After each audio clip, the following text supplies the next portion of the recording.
Hi brothers, ఇక్కడ మనం ఒక ట్రేడ్ తీసుకొని చూద్దాం. సో మార్కెట్ వచ్చేసి ఇక్కడ ఎం ప్యాటర్న్ చేసిన తర్వాత మార్కెట్ ఈ నెక్ లైన్ బ్రేక్ అయిన తర్వాత చూడండి, ఇక్కడ చిన్న కన్సల్టేషన్ చేసి మార్కెట్ డౌన్కి వస్తుంది. టార్గెట్ అయితే ఇక్కడ ఉంది. సో నెక్స్ట్ చూద్దాం. మార్కెట్ కొంచెం ఇక్కడ డౌన్ కో ట్రేడ్ తీసుకున్నాను. రీజన్ ఏంటంటే టార్గెట్ కింద ఉంది. మనకి ఆల్రెడీ మార్కెట్ అయితే మనకి డౌన్ చూపిస్తుంది.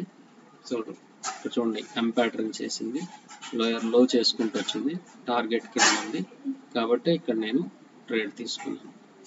సో టార్గెట్ కింద ఉంది కనుక ట్రేడ్ తీసుకున్నాను. మనకి మార్కెట్ స్ట్రక్చర్ ఏం చెప్తుందో అది అర్థమైతే, టార్గెట్ ఎక్కడుందో మనకు అర్థమైతే ట్రేడ్స్ అనేవి డెడ్ ఈజీగా మనం తీసుకోవచ్చు.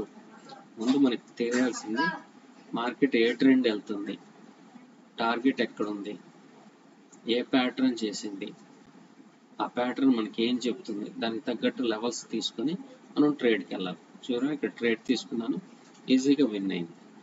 సో ఇదన్నమాట. ఇంకా మార్కెట్ స్ట్రక్చర్ తెలిస్తే ట్రేడ్స్ అట్ ఈజీగా తీసుకోవచ్చు. Okay, thank you.